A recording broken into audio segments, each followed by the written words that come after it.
While I was doing that PhD, I was learning about Māori identity is what I really wanted to do. In a nutshell, psychology is about human behavior, what we do. It's about human cognition, how we think. It's about how we feel. It's about our environment and all of the things that connect those things together. When there's an opportunity that's like rolled out the red carpet, then I think to myself, oh, this is tupuna mahi.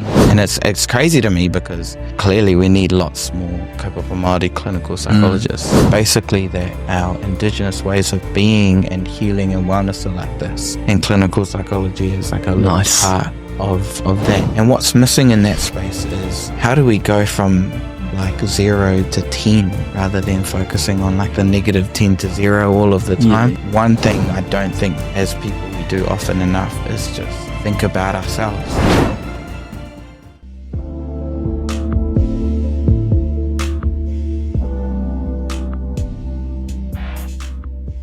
Tēnā tātou, planting seeds, Whānau. Man, awesome to have our next guest here in Tauranga Moana. And I was on Instagram, and someone that I look up to very much, Mr. G, Graham Hoite, he tagged me in a post, and I looked at the reel and I was like, holy, yep, this aligns, and really loving the kōrero, and went onto the page, and there's just a lot of awesome content out there with our next guest who was on. And so this was just this week. I reached out, I'm here in Tauranga, and Ririwai has answered the call. So kia koe Whānau mai ki planting seeds. I thought I would start this particular session off with some gratefuls, bro.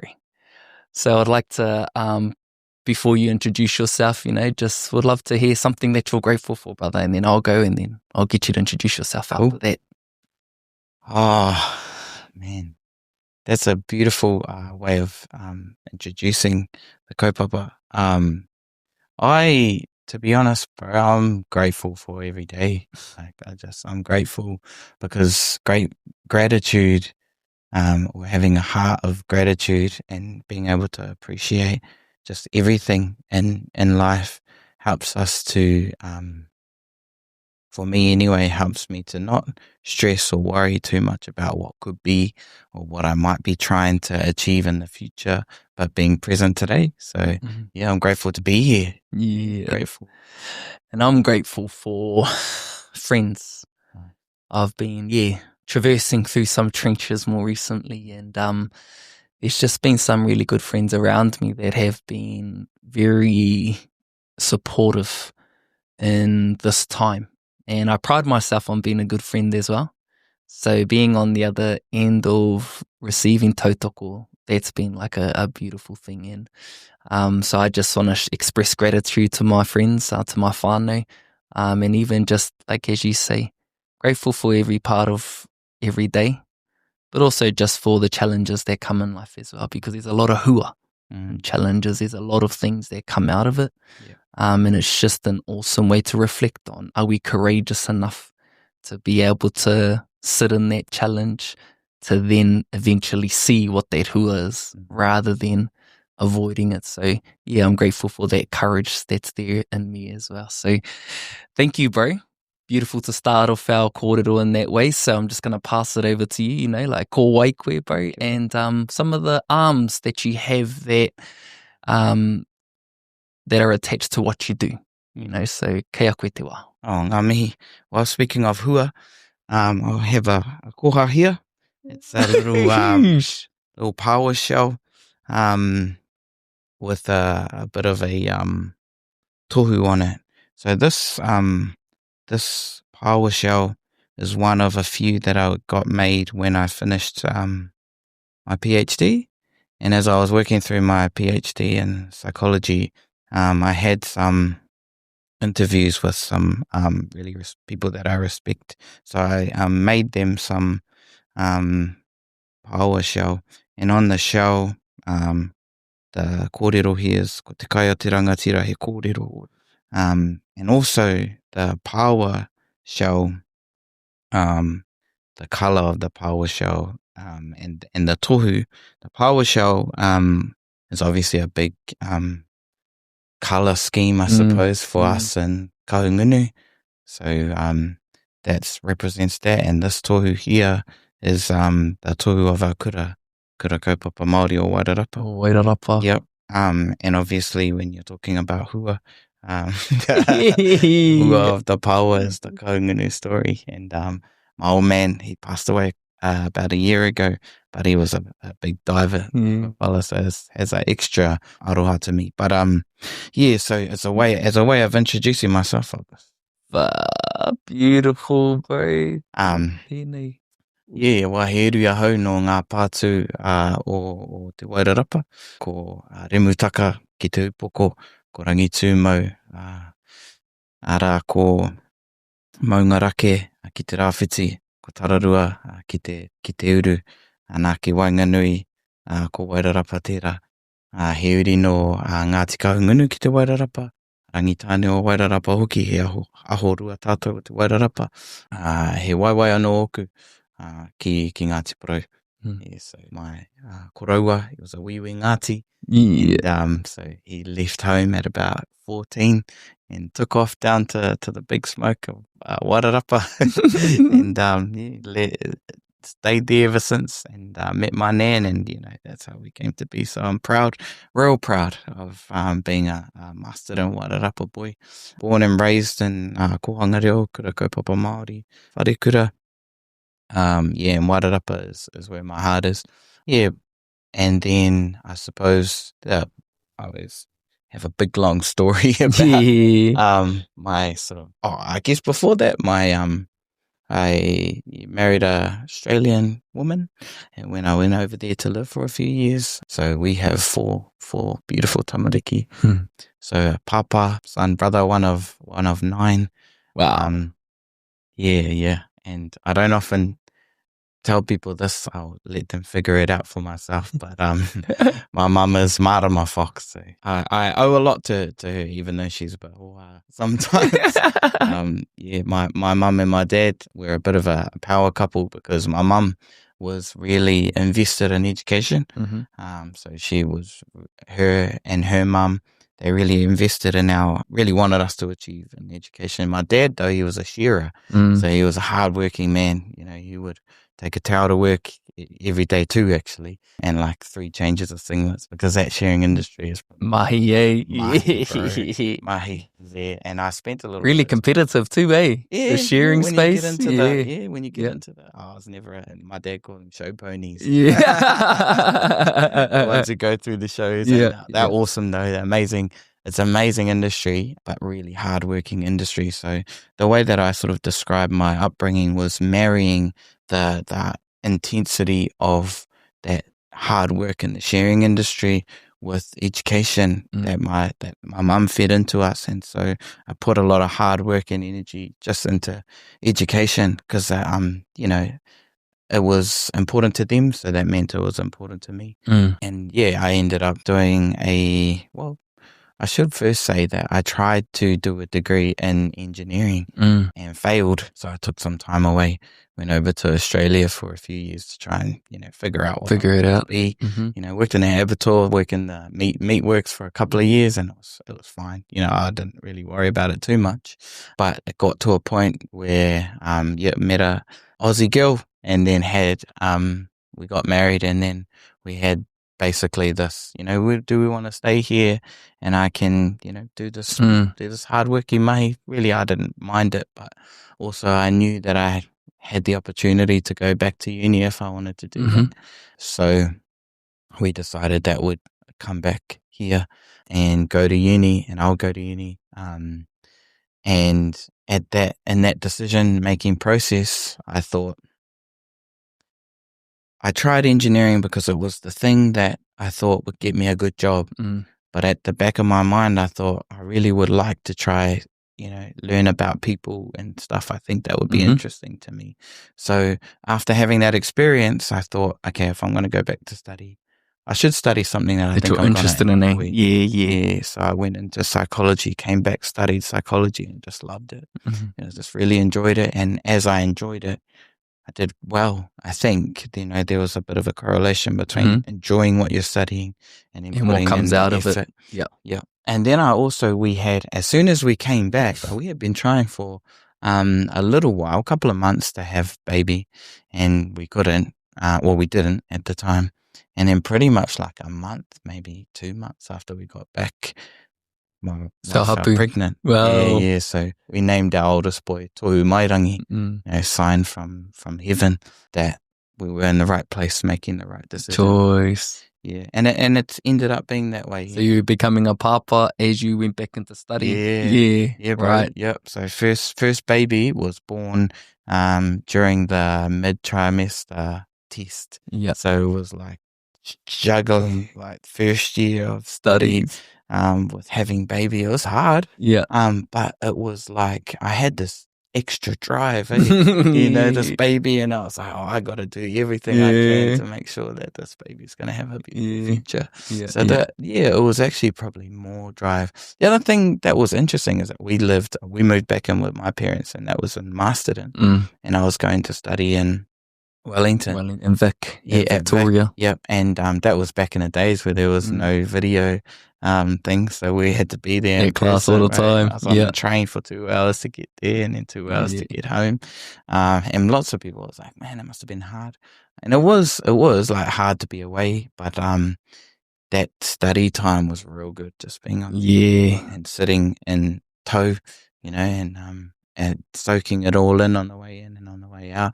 And then every day, actually, we would the train goes past Wararapa Moana, which there's not really many places where you can go and see it, but there are, but it's sort of out of the way, so it's not on the main drag. But when you go across on the train, you see it there.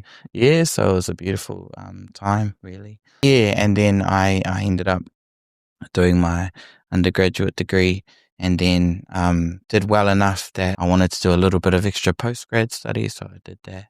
And then at that time, there was this like automatic scholarship. So if you get through the postgrad, then you can apply for the scholarship, or once I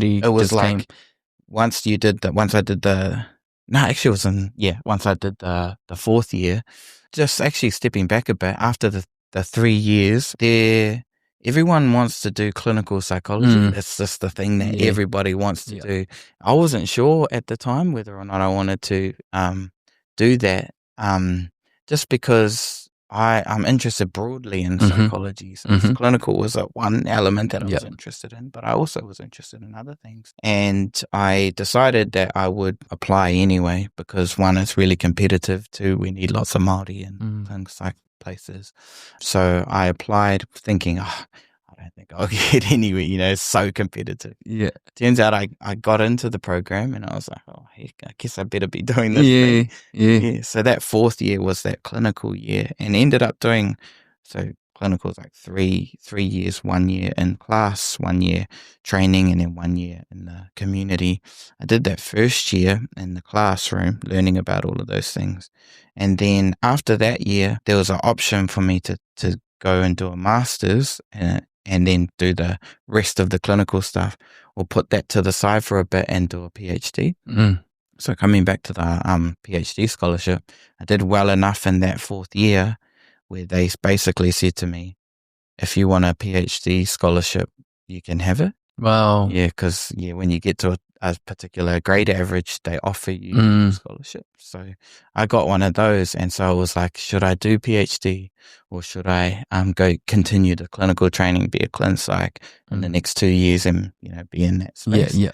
But I've always been interested in the broader learning element, and so I ended up over in deferring from the program and doing a PhD. And while I was doing that, I ended up. No, get the vibe, bro. It's going to provide the full context for like the deeper kōrero we get into, bro. So pai noa, haere tonu. Yeah, well, while I was doing that PhD, I was learning about Māori identity is what I really wanted to learn about. So learning all about that. The other thing that I'm interested in is the measurement side of psychology. So I was learning about Māori identity and measuring and all that kind of stuff, because I'm kind of handy with the maths. Right. There's not a lot of Māori people in that psychology quantitative space, so that's another space that I wanted to fill out. And so that's what I was kind of doing in my PhD. Started off in a little while for the first year actually, and then my wife's dad passes away. So he's in Australia suddenly too, and man, we get to this point where we're like, oh, my wife goes there straight away. We go there, and Christmas time, I have a few things to come back to, so I come back and then move over there. And so we're staying over in Australia for a little bit. I'm doing my mahi for about 9 months, trying to work out what we do. I mean, that was important too, because it was for her to whakato Māori over there and just be settled through the grief, work through the grief and stuff, be in that environment. And then we got to a point where I just felt like we needed to come back so I could finish off the mahi. So we worked on that together and came back. The only way that we could come back was if one of us was able to get mahi. She had our third baby by then. So, we were still in that looking after baby phase. And then, so that's when I start in the public sector. So I come back and work in that public sector space. And then... Were you studying as well? Yeah. So you were working and studying, right? So I was still continuing my PhD. Yeah. And then, but in order to be able to come home, I was able to find mahi. And then so I was doing full-time mahi, full-time PhD, full-time papa. Just early days, right? And it was a lot. When's this time period? Is this like in This time period is 2019. 2019. Our third baby was born. Right. Yeah, so first baby was born first year of study. Yeah. Second baby was born start of the fourth year of study. Yeah. This baby's born a year after I've started my PhD, 2019-ish time. And so that's quite intense, bro. It's intense, that's an intense sort of period of time, bro. It's 6 years, you're going through all of these studies, the transitions, plus all of the other life unexpected things with papa and them babies coming in, and then the many things that just come with being a papa and far out. So you're going through the pressures of study and all of that, and then your wahine is going through the pressure of just becoming a mama and being a mama, which is still a lot, eh? And so I could imagine how much, things were going on during that time, and which is also a big part around like decision making as well. Yes. Is like what's needed or what's going to be the best thing for us. And, considering all of those things, I could just assume just how challenging some of those decisions would have been. Like there must have been a big period, but, carry on, bro. So, you came back, studied full time, but also now working full time and third baby in the mix. Third baby in the mix. Yeah, I think that's a really good point, that this decision-making process, I always tell people I could never have done the PhD the way that I had done it, or even any of the study, without my wahine, without my wife. Not only was she sort of growing our whānau, she was giving me purpose, and our whānau was giving me purpose, and she was being that strong backbone as I was able to go and just like put everything into my study. And she had the home locked down for us. So, I always show that appreciation. Yeah. And even that period of trying to make decisions together, that takes just thinking about each other. What do you need? What do I need? So I knew at that time, as soon as her dad passed away real suddenly, it was like, oh man, we need to get back. I know that you need this. And then the coming back here, it was like a compromise from her to me to be able to get this done. And one of the crazy things is that when we came back, we got back 2020. Month later, everything was locked down. COVID happened, so it was really unexpected. If we had waited another couple of months, you fellas would have been in Aussie. Wow. Yeah, so just the things that happen in my life and the way that I look at life is that when things line up like that, kia nei he tohu. Yeah, and our tupuna, like laying the foundations for us. You are where you're meant to be, almost, That's the tohu. It's a confirmation almost, ne? Yeah. And at the same time, when I think about opportunities, this is the way I think about it, is when there's an opportunity that's like rolled out the red carpet, then I think to myself, oh, this is tupuna mahi. And if I don't take that step, I'm just throwing it back in their face. So there's a little bit of taking that step because it's been laid out in front of me and believing in that tohu.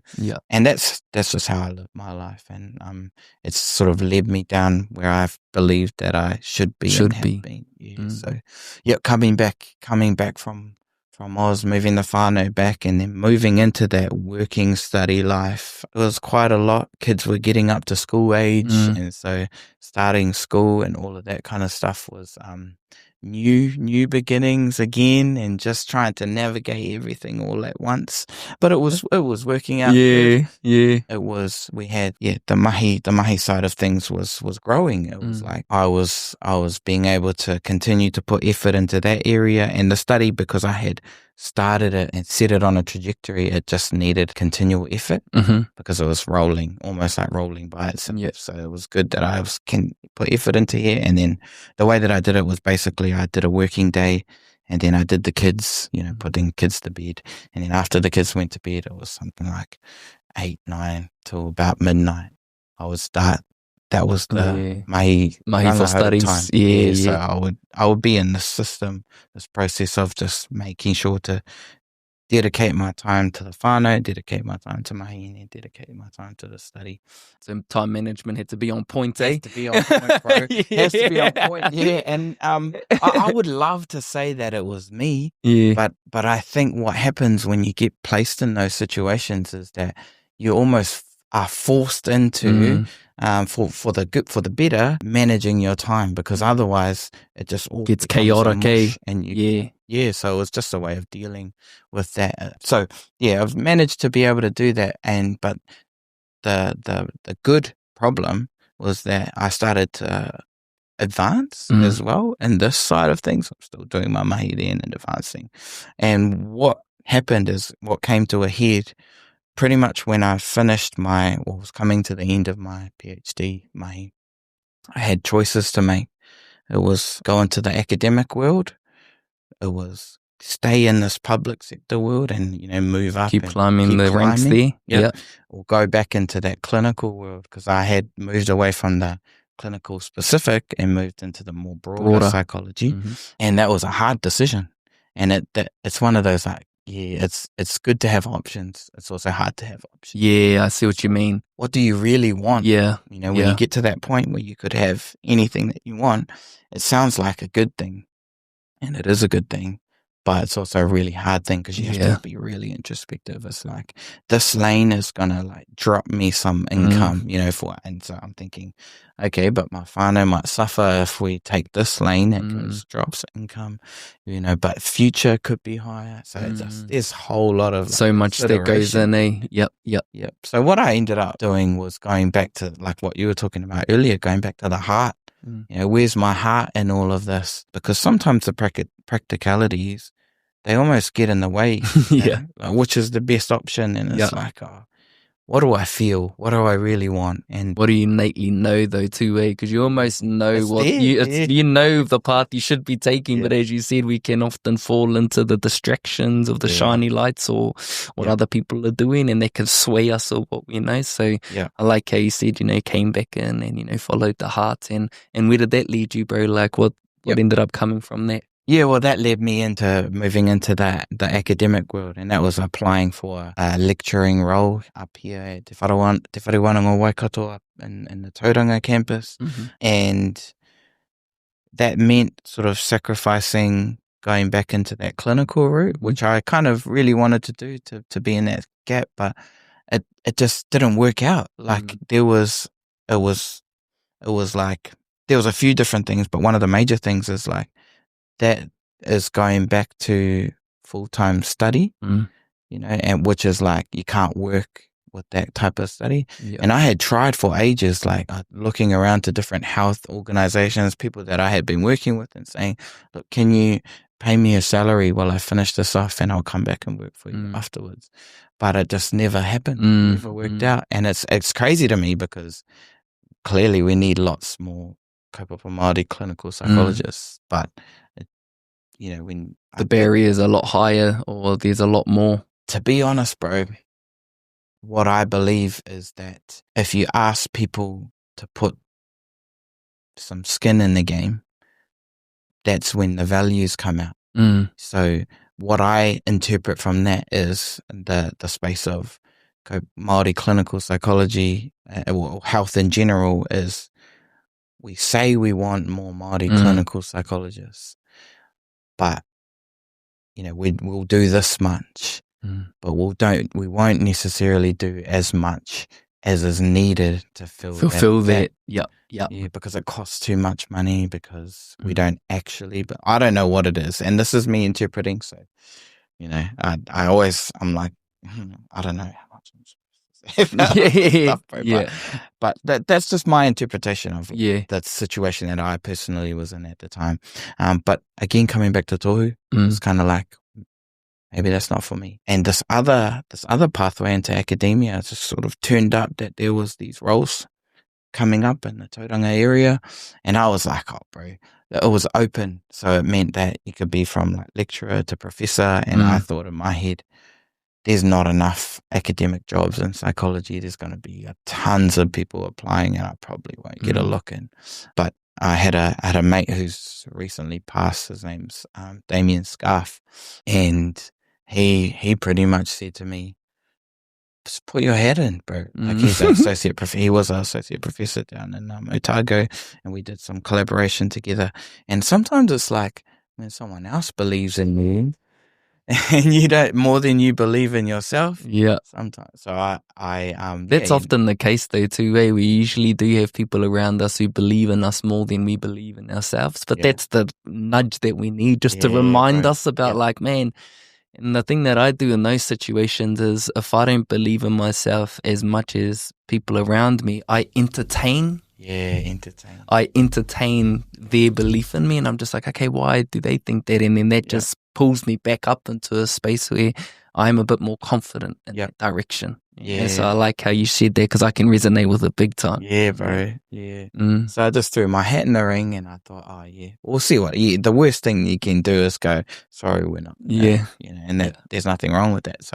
So I ended up getting interviewed, and then pretty much the long story short is that we accepted the role, moved up here with our whānau, and it's been a beautiful place, beautiful decision. Beautiful place to live. Our tamariki, they have really good friends, and we're just loving it. So it just goes back to that again, that kōrero of things are laid in front of you, and you just walk that walk and see where. Follow the breadcrumbs, eh? Yeah. Follow the red carpets, I should say. Follow the red carpet. And so, did you end up finishing your PhD, bro? So you are a takuta. You have got the doctor title. The doctor title. It's an interesting thing, eh? Because it's definitely a very Pākehā thing to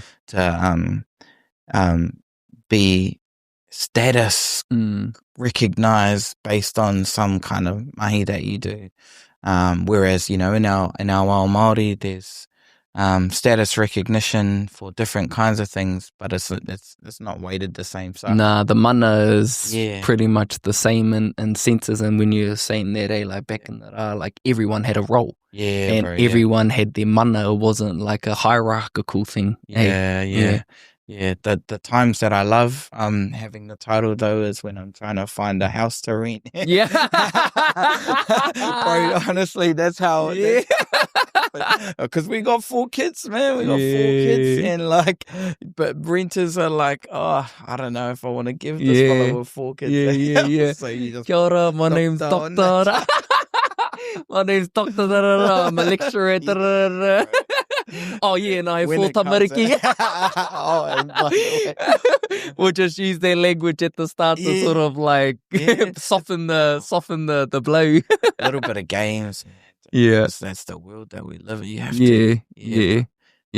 But the way that I see my PhD is definitely a collective whānau. I did it for my whānau, with my whānau, and it's ours. Miharo, bro.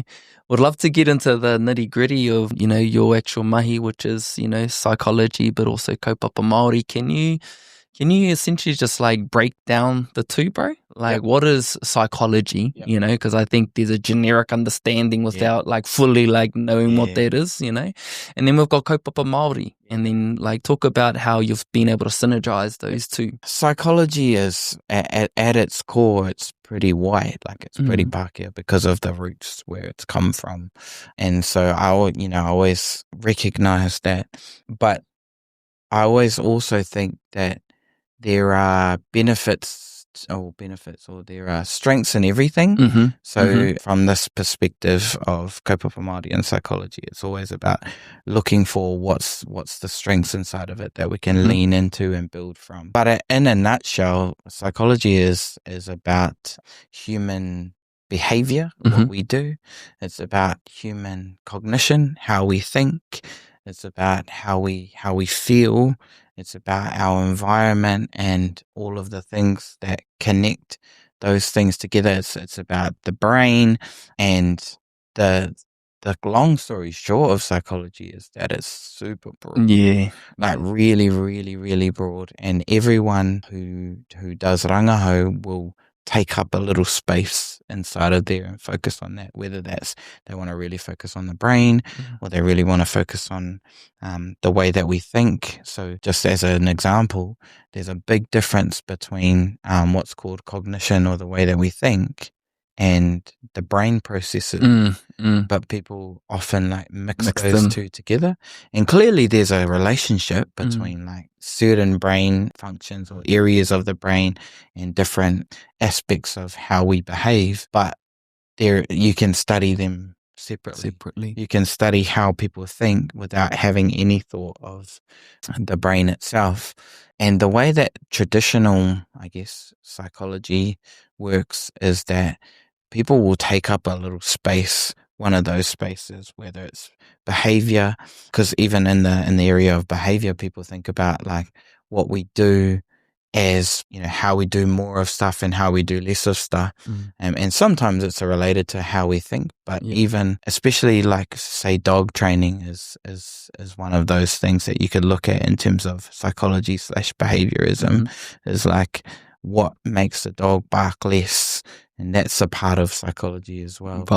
So all of those, or how do you stop them from biting the neighbor? Those are all things. And if you translate that into tamariki, usually it's tamariki because, not always, but because they have less of an insight into their own thought processes. Thinking about how you focus on just behavior, like less hitting, less yelling, all of those things.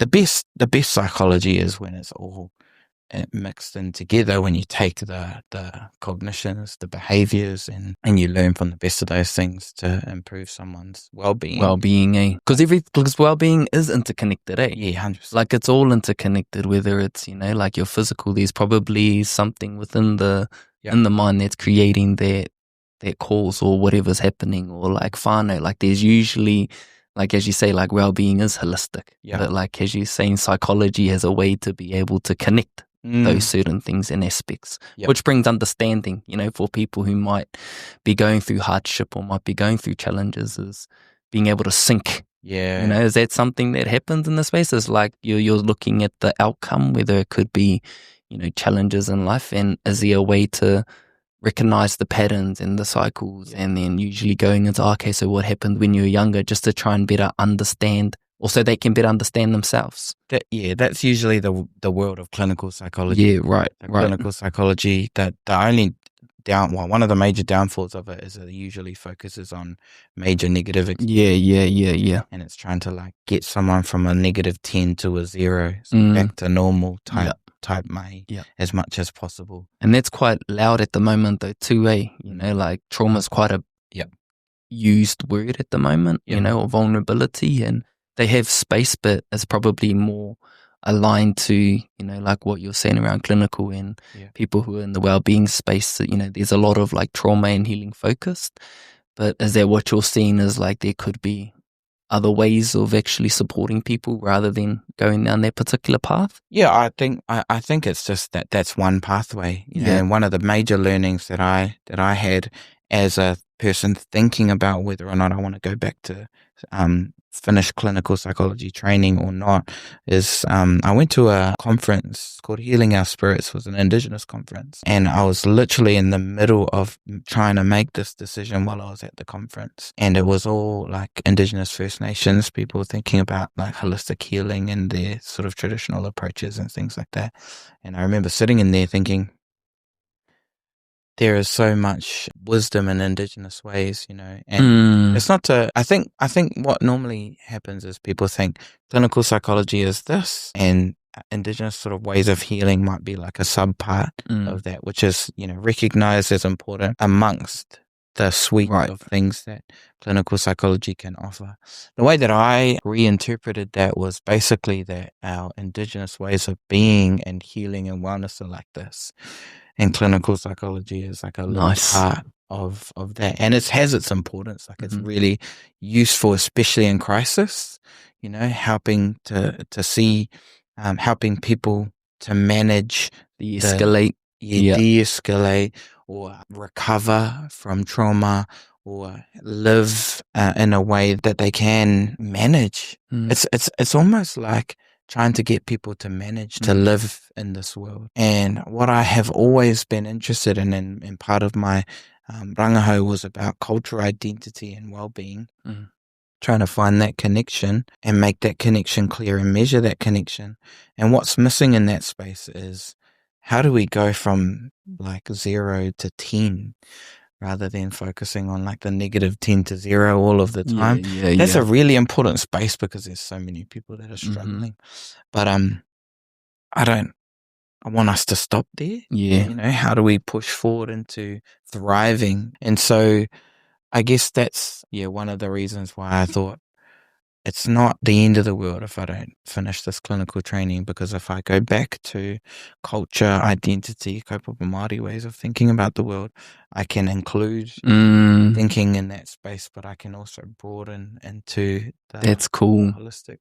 Which opens up like another, like one of the previous people that we've had on, he languaged it as like a net. I think, because the way that you're talking about it, like clinical psychology is taking up a lot of space. And creating an alternative approach and an alternative way of supporting people through wellness through using Kaupapa Māori, you've essentially just created another net or another way of bringing people into the space of wellness, which is probably like the main focus in any kind of health sector, is the well-being of people. And so having a Kaupapa Māori approach, there are probably going to be a lot more people within your space or within Aotearoa that will probably resonate more with a Kaupapa Māori approach than a clinical psychology approach. And has that been your experience? Has there been a taste for Kaupapa Māori within psychology, bro? Yeah, there's definitely an interest, but there's also been some misunderstanding as well, because it's actually really, when we talk about Kaupapa Māori approaches, lots of people see it differently. Some people see like Māori approaches to clinical psychology.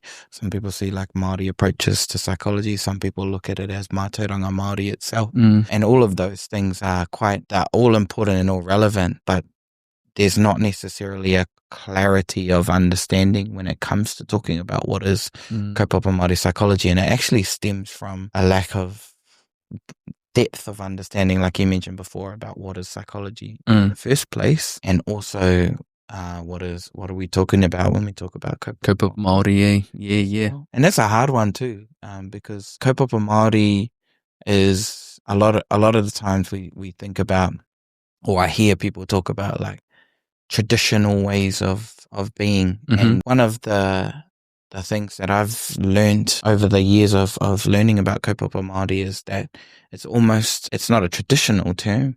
Well, it's more of a resistance term. Like we've introduced the idea of Kaupapa Māori to help recenter mātauranga Māori, to say, hey, we need to go back to our tupuna wisdom and recognize that as equally valid as this other Western system. Right. So Kaupapa Māori as a way of being is almost this decolonial approach or a re-indigenization approach, and a commitment to re-indigenizing the way that we think about stuff. And then people get confused about kaupapa Māori because it's like, okay, but how do we enact that? But kaupapa Māori itself isn't necessarily telling us exactly how to do that. It's more of a methodology of saying we need to recenter our mātauranga Māori in the way that we do things. And that's, I guess, the most prime example of kaupapa Māori is kaupapa Māori education, because of the way that it was sort of introduced first, I suppose, before we started talking about kaupapa Māori other things. And you think about kura, you think about normal mainstream schools and you think about kura kaupapa Māori, and there is also definitely the centrality of te reo Māori, te kanga Māori, kapaka, all of those things going back to our or re-energizing our Māori ways of being, but it's not necessarily detailed how you do that. How it's done. Yeah. And that's the same when you talk about kaupapa Māori psychology. Is like, we're not necessarily saying this is kaupapa Māori psychology, this is how you do it. It's more like it's a recognition of recentering mātauranga Māori and elevating it in the space of psychology. And you can do that more or less. Sometimes it's a little bit of mātauranga Māori in amongst the standard psychology approach, which isn't what we really want. We really want to recenter, but then there's also like equal kaupapa mātauranga Māori and psychology hand in hand. And then there's going, actually, if you think about mātauranga Māori has psychology inside of it. So if you just think about mātauranga Māori itself, then you can think about it in that way. And so there's it's just, the reason it's confusing is because there's a whole lot of layers or different ways of looking at it. Yeah. And so, like, using an example, say, you're looking after someone and they are coming at you with, challenges, whether it's relationships or whānau environments, or like, how does kaupapa Māori actually come in to support people with what they're going through? I guess what I would respond to that is that, like, I suppose that would be a kaupapa Māori clinical psychology approach, right? Because you're already set the parameters of, you're sitting next to someone and you're trying to sort of support them. And in that space, that's where you could, draw and, kōrero about mauri, about tupuna, there's all different kinds of ways that you can bring that into that space. Yeah. But then if you think about psychology more broadly, you can also think, what are the systems and structures that are leading to these situations happening all of the time? And that's taking that wider step back. You can even get all the way back to legislation and all of those. That's all part of broader psychology, because that impacts on the funding of health services, impacts on availability, food prices, or everything is in the systems that are that we live inside of.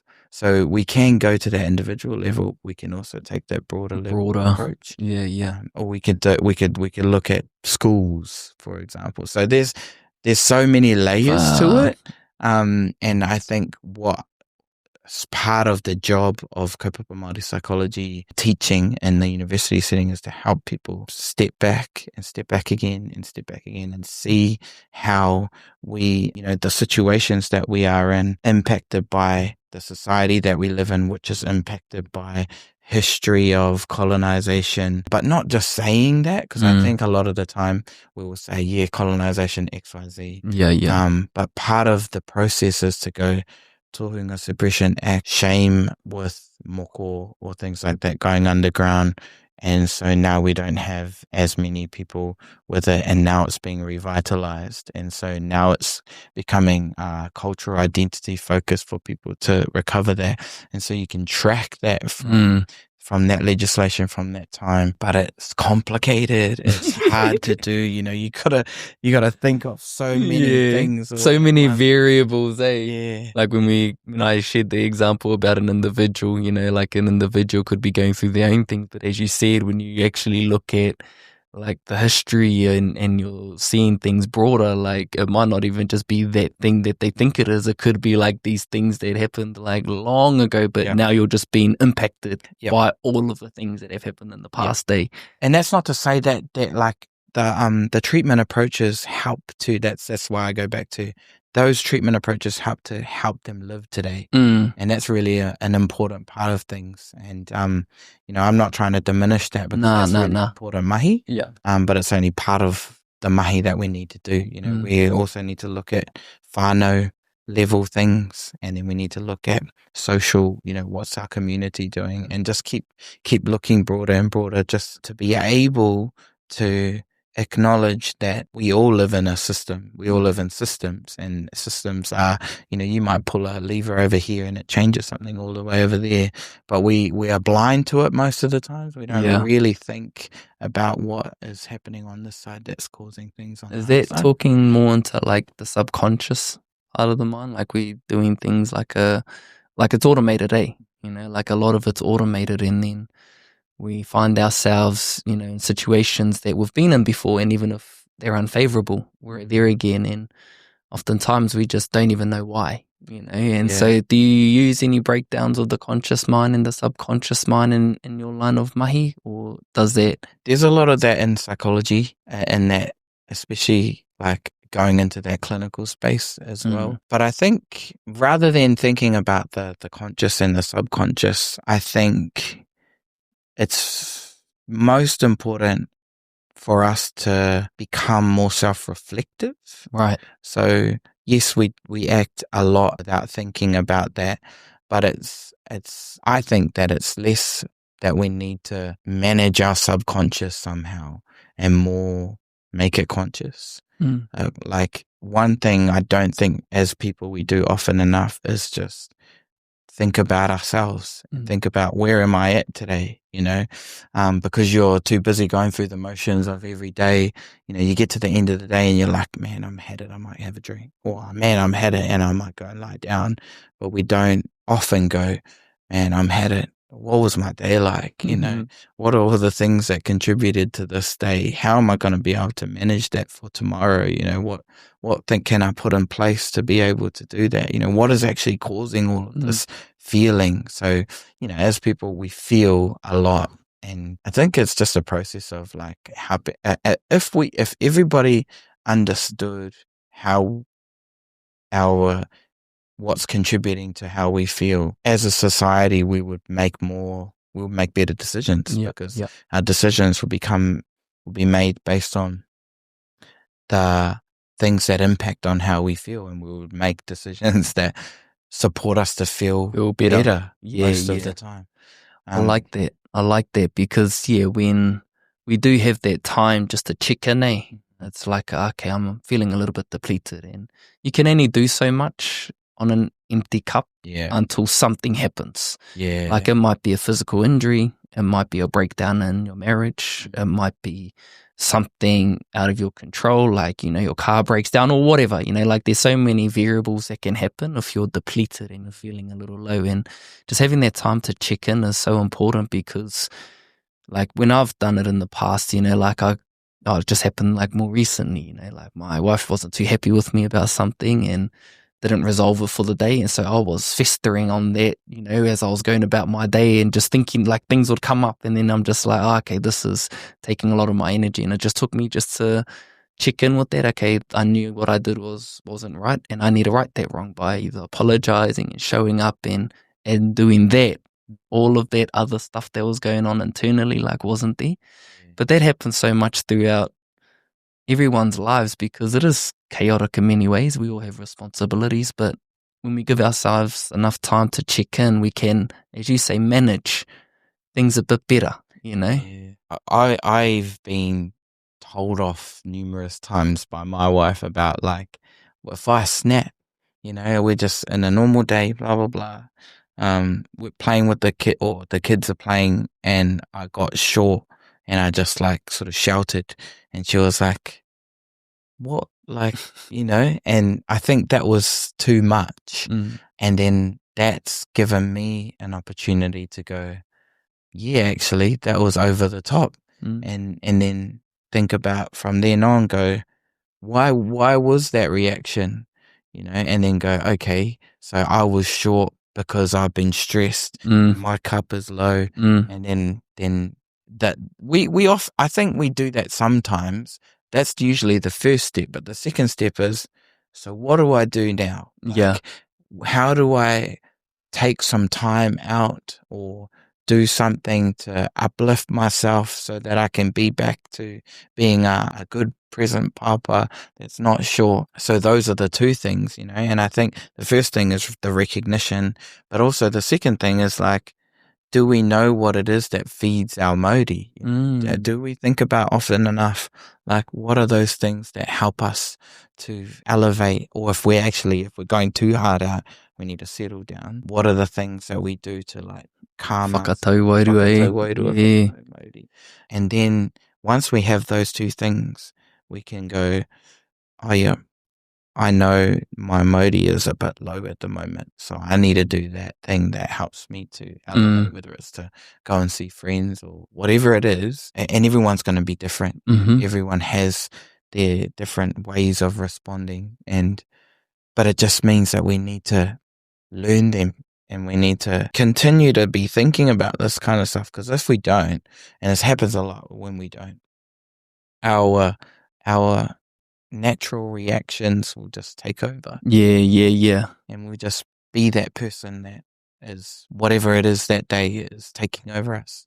So, yeah, I think one of the terms that a friend has shared with me is, when we're in that particular space, it's like our emotions hijack us. Yeah. And so it's like, boom, you're now all of a sudden, you're grumpy, or you're short, or, you're distant. And it's just because you're so lost in yourself, or the emotion has triggered, some kind of reaction within you to either be short or to reach for something that you shouldn't. And so I'm really like with you in regards to like, what are the things that do lift our Māori? Because we shouldn't be in that space of just surviving. We need to look at, okay, what are the things that can help us thrive, not just to get us to base. Yeah, that's right. It's like, let's not just survive, because we have been surviving. Yeah. But it's like, what do we need to do additionally just to go to that next stage of feeling better, and like not just feeling better for a moment, but just over time. And when I first started, I guess being a bit more aware or be more introspective, I knew that I needed to do new things. And so there was things like meditation and go into wānanga. And so oftentimes to go into thrive mode, we have to do something that we haven't done, or we need to apply like a bit more presence in why we're doing certain things. And so like, thinking more about Māori, because I've seen you share content. Like this fella's just been on socials like for the last few weeks, and he's been going hard at te whānau, so you got to make sure you follow him. He's got like heaps of snippets, but he talks about Māori, and we spoke about it just then. And like how would you talk about Māori, or like what is Māori? Yeah. I mean, the very first way to think about Māori is obviously going back to He Huone. So He Huone shaped at Kurawaka, and then as the kōrero goes, Tāne, with the help of his brothers who offered different parts for her, shaped her out of the one, and then breathed life into her, right? And so in that breath of life, we get the saying, she come to life. She sneezes, and then, tihe I Māori ora. So with that sneeze, there was life. So Māori, in some, the way that I understand it, or the way that I've been taught about it, is that life essence, that the life of something, everything that we consider to have an essence of life has Māori.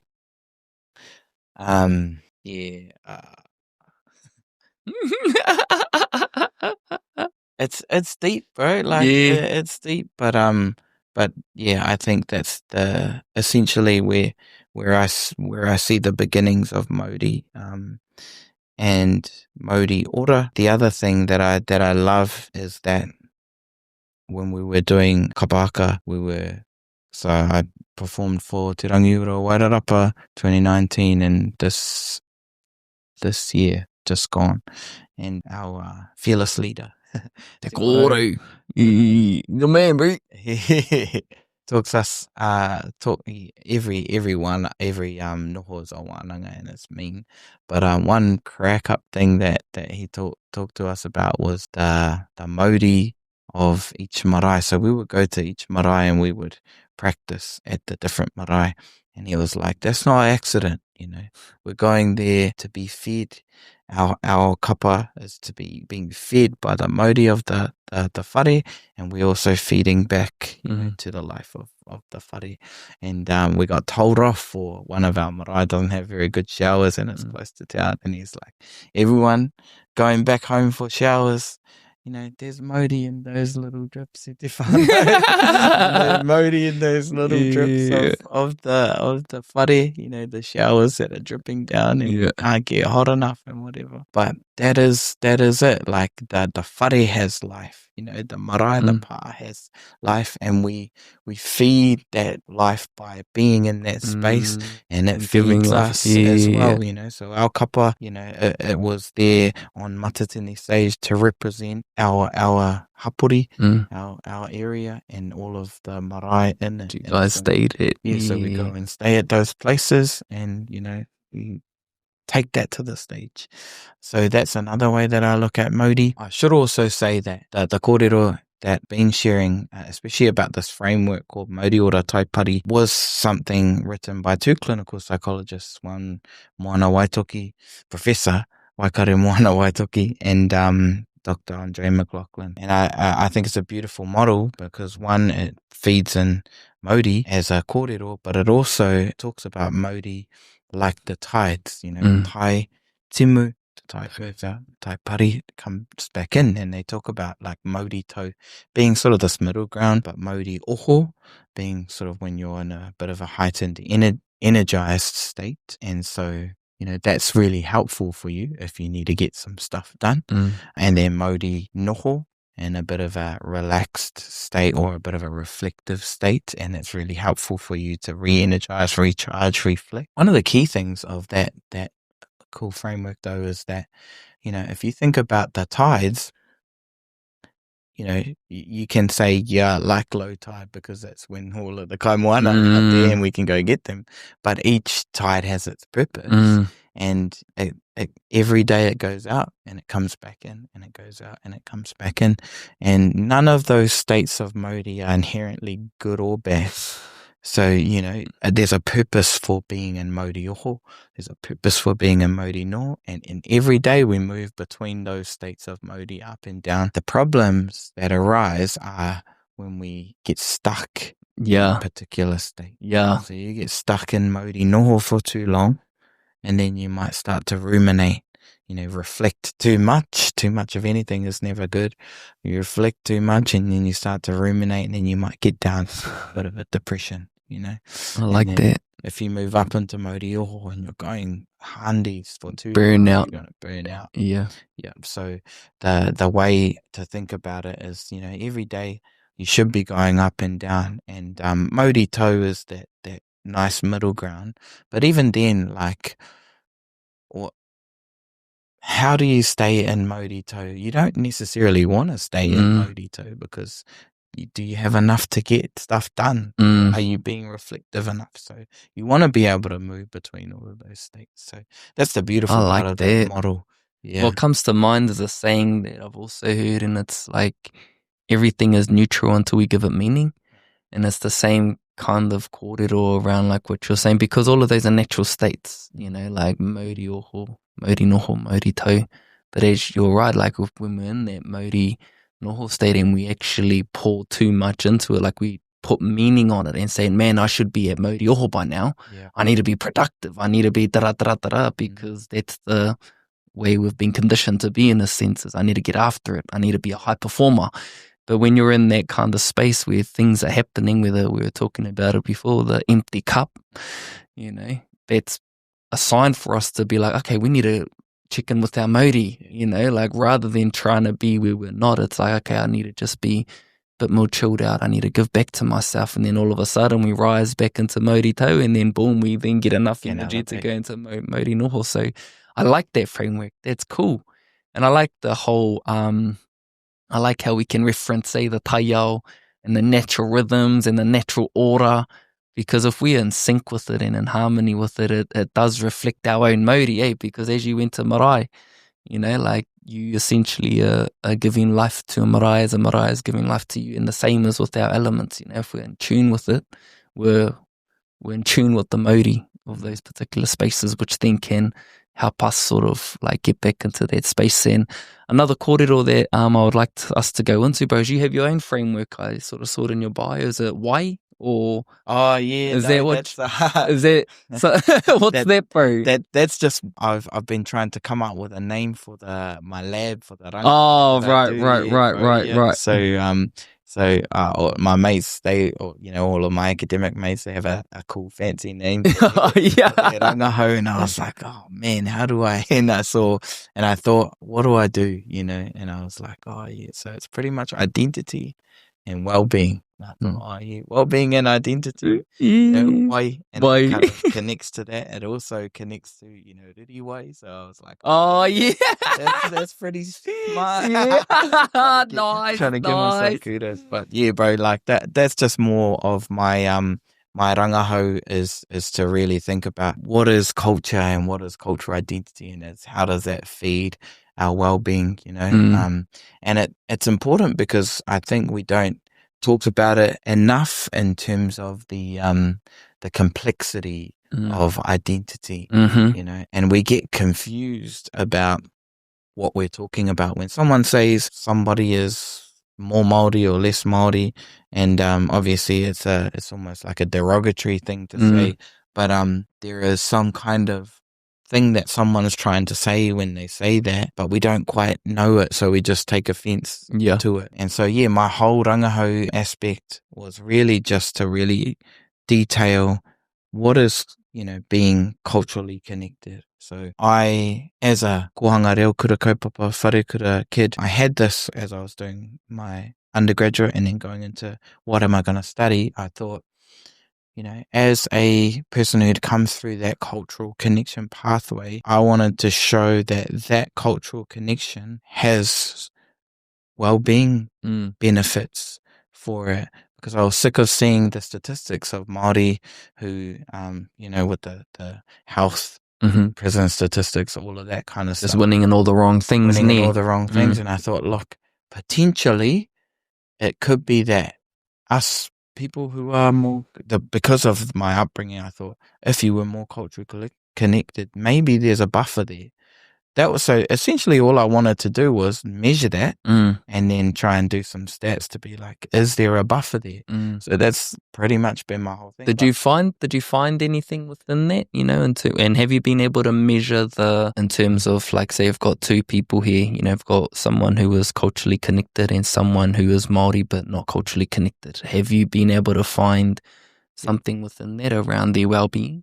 So the first thing that I had to do was look deeper into that whole element, because as soon as I started talking about that kind of stuff, people were like, oh, what are you doing with measuring Māoriness? Like, yeah, that's a really good question, but at the same time, there is this like level of cultural connection, and I'm not talking about people with reo and people with not reo, because that's part of it, right? But then there's all elements of like ringaraupa service and manaakitanga and all of the things that we look at in our Māori, trying to capture all of that into a measure. But the most common thing that I think we need to start talking about more is the difference between ethnicity, which is like having whakapapa and then choosing to identify as Māori as the first thing, and the second thing, which is what most people in the psychology space call ethnic identity,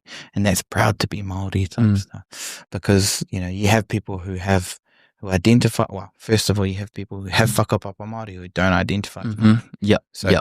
The first step is identify as Māori. The second thing is there are people who identify as Māori and not proud of it. So that's another layer of things, right? So there's identification, there's being proud to be Māori, and then there's being able to engage in te ao Māori. And so all of those things are cultural identity. Yeah. And that's why we get confused, because we're talking about slightly different things, but all under the umbrella of cultural identity. And like, before you carry on, as you're sharing about those 3 different stages and even like 3 different experiences of cultural identity, like spaces that I've been involved in where there's like a lot of challenges in people's lives, those 2 things are actually spoken about quite a lot, which is I was always ashamed to be Māori, or I knew I was Māori, but I'm not proud to be Māori, or I don't know anything about my Māori. So identity is like a root thing for well-being, eh? Yeah, for You're sure. like knowing who you are and being proud of who you are, or being connected to that part. Whereas if we don't fully, if there are gaps within that sense of connection to self, yeah, most likely things do tend to happen. You know? And so I just wanted to touch on that, because, as you said that, I was like getting like people's faces come up to mind in the many spaces that I've been in. Yeah. And so those elements, because we end up talking about them under the umbrella of cultural identity, we kind of go, someone who's proud to be Māori has strong cultural identity, even if they don't know how to engage in te ao Māori. But then then how do we talk about someone who can engage in te ao Māori? Do they have stronger cultural identity, or is it the same level of strong cultural identity? So what I ended up doing was I went, okay, let's leave cultural identity, the language, over here, and let's talk about something else. And at the time I called it cultural embeddedness, or being embedded in culture. And it's a working definition, but it's essentially trying to understand the culture. Because culture is, what the key elements that I've identified in this model is like values, practices, and beliefs. So values like manaakitanga is part of culture and ways of being. And then our cultural practices like, te reo Māori, kapaka, tikanga, kawa, all of those things are cultural practices. They are like what I would call ways of doing. And then there's like things like wairuatanga, pūrākau, believing in your tupuna, guiding you. Those are sort of cultural beliefs, or like worldviews, or ways of seeing the world. And so those I kind of map as the 3 key elements of culture, Māori culture. And so what I'm trying to do is measure like levels of connection to each of those things, and then sort of create this measure to be able to augment those negative statistics and be like, okay, if you just look at identification as Māori and then I guess poor health, what if you add this element of cultural embeddedness? How would that change the things? And then also, what if we look at this cultural embeddedness aspect and positive well-being? So let's move away from the negative statistics and that. So I have started to do that mahi, but it's there's a whole lot of mahi already in that space of cultural identity. Is clearly strength, a strength for well-being in a few different indicators, because well-being again is one of those really broad things.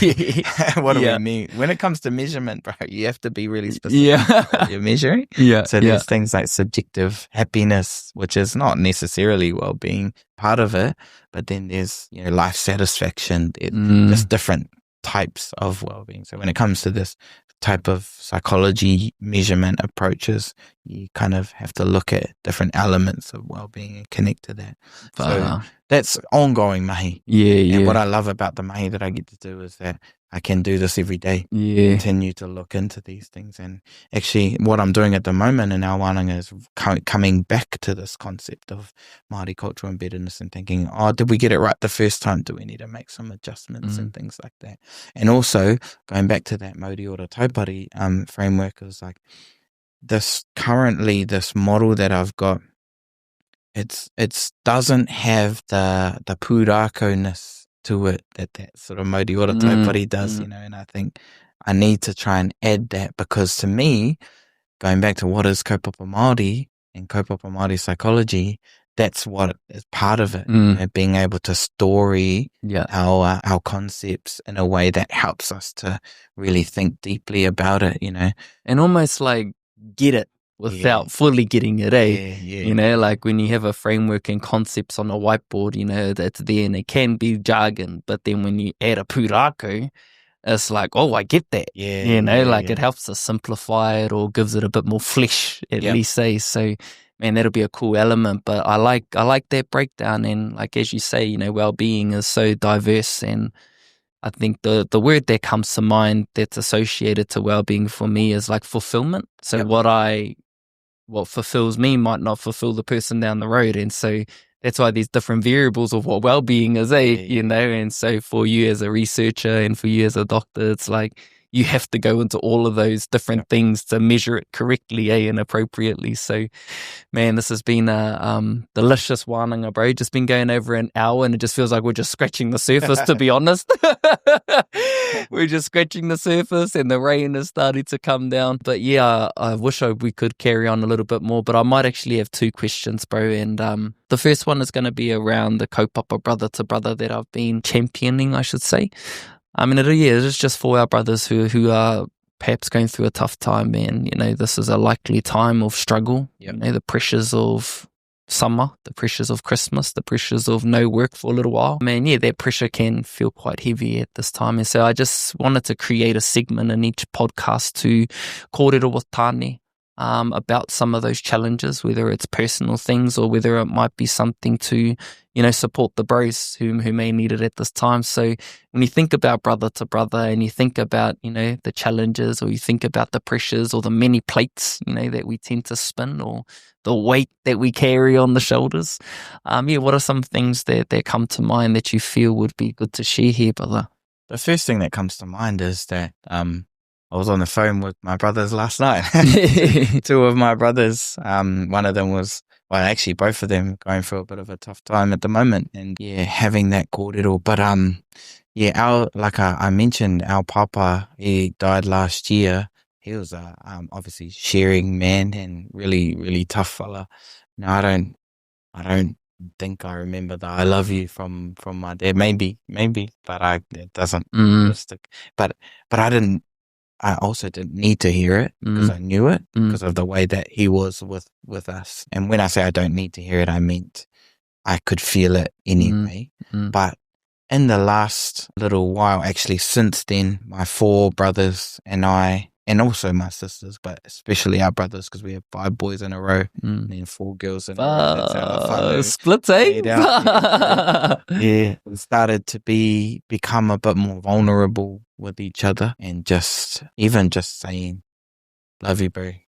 You know, it's been quite powerful to show it and to say it. You know, it's in addition, but then also just being okay to call and then have that conversation of, actually, you know, I've been struggling for a bit, being open to have that conversation. And I know that it's easy to say and not always easy to do, but the small steps, like I think about that process for us, and it's been small steps, you know, and it starts with someone saying, "Love you, bro." You know, or even before that, it might be like a hug, or just even just that, just like, just that, even just reaching out for a call or something. There's all small steps that lead to that little moment. But also just not letting that small step be the only one. You know, because we might go, that's more than my dad ever did with me. It's like, and let's just keep going in this vulnerability, you know, continuing to open and express, and be open to just talking and listening and conversing. So I was going to say something that I watched the other day was something about men having a third thing, always needing to have, "Why don't you and me go fishing?" or something like that. Always needing that third thing.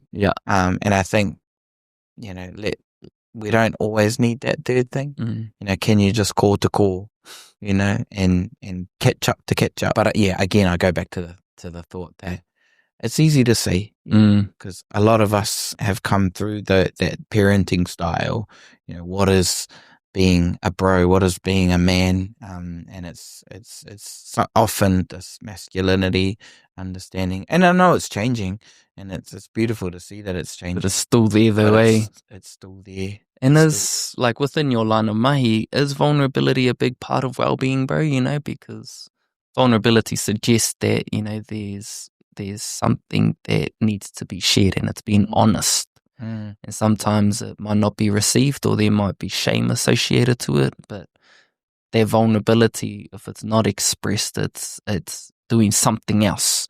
You know, and that could be connected to their mental state, or perhaps actions, or, you know, distractions, like whatever it may be. And so I just want to ask you, like, you know, from everything that you've learned and everything that you're doing yourself, like, where's vulnerability and where's that for men, you know, like.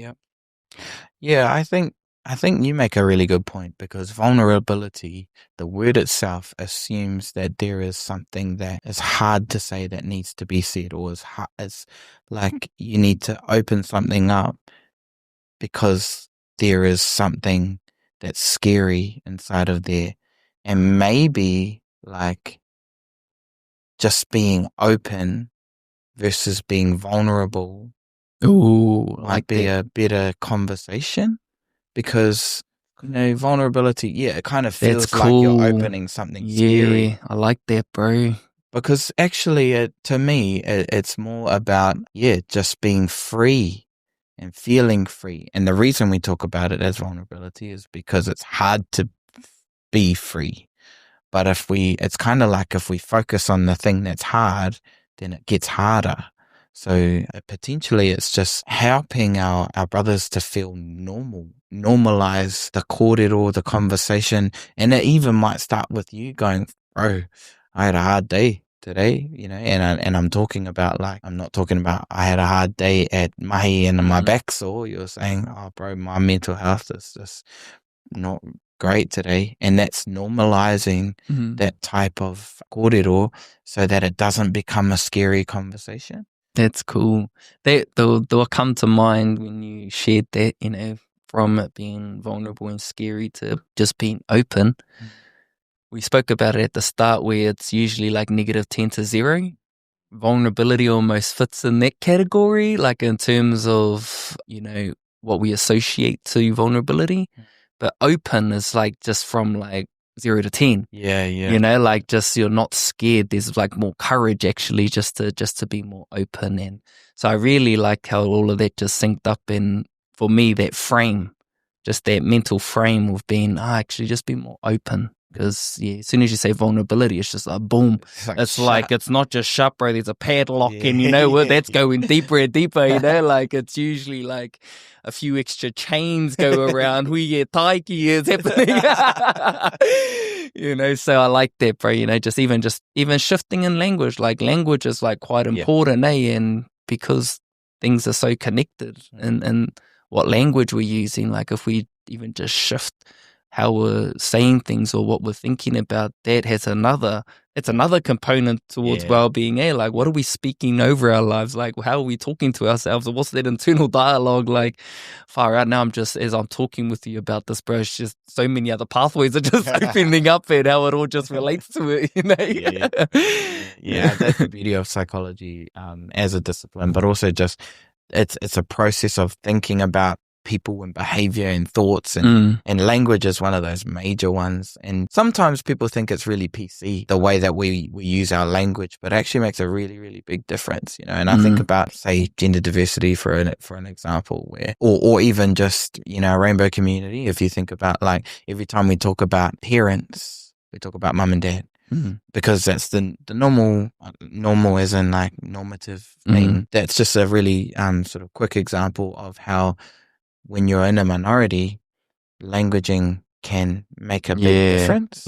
And so, you know, even just how we talked about vulnerability, language shapes the way we think about something. So the words that we use for particular concepts, they're quite loaded. They're loaded with all the things you think about when you think about that word, even if you didn't mean it that way. So there's a lot of that inside of what we talk about. Because it's also like, you know, what do those particular words trigger, you know? And like, I could say one thing, but it's interpreted completely differently, you know? And so there's there's those kinds of barriers that come with language, you know, and the memories that we've had and the memories that we have, or the things that we've gone through, you know, we tend to associate certain experiences to things that we've already gone through, which can replay like not nice things. And so, it's even like important, as we're talking about brother to brother, it's not just you going through something, it's even for those of us who are looking to support people, just being more mindful around certain languages, like, you know, I'll be tough, or like those kinds of things is not really good for anyone who is going through a tough time. It's just being a bit more deliberate with like what kind of languages we are using. And something that I just learned, it's, you know, if someone's opening up, it's using the words that they've used rather than just trying to come over the top and have the answer to fix. It's like supporting them to realize, you know, how they actually feeling, or like where's that coming from, rather than just trying to take that moment away from them by being the fixer. I might say that. So bro, the last question, bro, it's been again delicious, but I just have like want to pass it over to you, bro. You know, like you do have a lot of mātauranga, you've got a lot of experience, you've gone through so much, you've chosen this journey of being in the academic space, continuing to research, continuing to do the mahi, build concepts to, I guess, bring clarity, you know, to your kaupapa, you know, with kaupapa Māori and psychology, and while being a father and a husband and going through your own personal things, I'm sure. But just want to pass it over to you if there's anything on your heart or on your mind that you would like to share with our whānau. I guess one of the things that I wrote at the end of my thesis, it was a bit of a mihi to my whānau, but also to my tamariki, and I said to them, like, this is the path that I chose for me, and I don't expect you to walk this path. So I don't, you know, just because I wanted to go down the education/academic path, because I know that there's so many things around expectation. You know, if you've got a mana as parent, then immediately there's some expectations on that. And I'm not talking about that for myself. I mean, in general, is that those types of things can be crippling for people. But even to the extent that when you look at someone or something in a position that you feel is such a sort of a lengthy height position, you might kind of feel put yourself in that inferior space. And I think what I love about Te Ao Māori in its sort of traditional society sense is that everyone has a role and a place, and each one of those roles are needed and necessary and appreciated. And so I just think that it's important for people to think about growing themselves and their strengths in the area that they're interested in, instead of necessarily making comparisons to other people. Comparisons is probably the worst thing, and everybody does it. Everybody thinks, I could be better, I could be what, and even in the negative sense, like people in particular situations comparing and then trying to distance themselves from other people because they want to be seen as high or whatever. Just at the end of the day, like, comparing ourselves to ourselves is the healthiest way to be. Cool. And just, think about that. And I think about that in the sense of like, in the lecture theory, I might be the one lecturing, but then when I go home, I'm the one doing the dishes. You're the one getting lectured. Getting the lectures. And remember those dishes? Remember? And that's a beautiful thing too, because it's like, you know, in different parts of our world, we're just people. Like, ooh, I like that. You know, we're all like, you. As much as you think of someone as in some kind of amazing space, everyone, you know, has thoughts. Everyone has this imposter syndrome that we haven't talked about, but it's that idea that I shouldn't be here. Everyone has that I could be better. Everyone struggles with finances in some way, and just like, appreciate, going back to the very, very first thing, like, I think the most important thing is, one, to have gratitude for what you do have, and then two, to just continue to build on that as much as you can, and then trusting in, you know, If you believe in your tupuna laying things out for you and walking that pathway, then trusting in that pathway. If you believe in your own setting direction and walking that pathway, whatever it is, you can only do what you can do. Because I think we get too worried about what might be and less about what the next step is. Yeah. And so I think for everyone, and myself included, the most important thing to do is, walk into tomorrow, take that step, thinking about the past and looking forward to the future. Yeah. Man, a tāhua ngā kōrero, bro, and I just done some content recently and it was just around that kōrero, it's okay not to be okay. And that's a kōrero that's been shared a lot, but it's not to say that things aren't hard, but we don't have to pretend that they aren't, because we look out in the world and there's this expectation that we put on ourselves to be a certain way based on how other people think of us rather than just being who we are. And I think that's coming back to that whole kōrero around the whole identity, and if we can connect more to that and being more okay with it, then things tend to flow from that, where you can be more grateful, where you can show up, where you aren't as in a comparison kind of space, or you're not belittling yourself. And if we do have that sense of connection, it gives us more capacity to be more intentional with being on that path rather than being swayed on the expectations of others or even just ourselves. So I just want to mihi to you for sharing the kōrero that you have been sharing with us. I want to mihi to our mutual bro, Mr. G, for creating this connection. But I also just want to mihi to you for the years of commitment that you've put into your development and learning and what you're able to do for whānau now who are interested in this line of mahi. So I want to mihi to all of that, bro, to your babies, to your wahine, to your whānau, but more importantly, just to your own drive, bro. So Amiringai tērā, thank you so much for being here, for sharing, and finally you got to follow him online. He's sharing heaps. There's little snippets, but there's always a kai over on the bros page. So kia koe, bro, mihi nui ana, kia koutou katoa. See you in the next one. Cheers. Choice. Mauri ora. Mauri ora, bro. Cheers, brother. Beautiful koha. He aha te kai o te rangatira.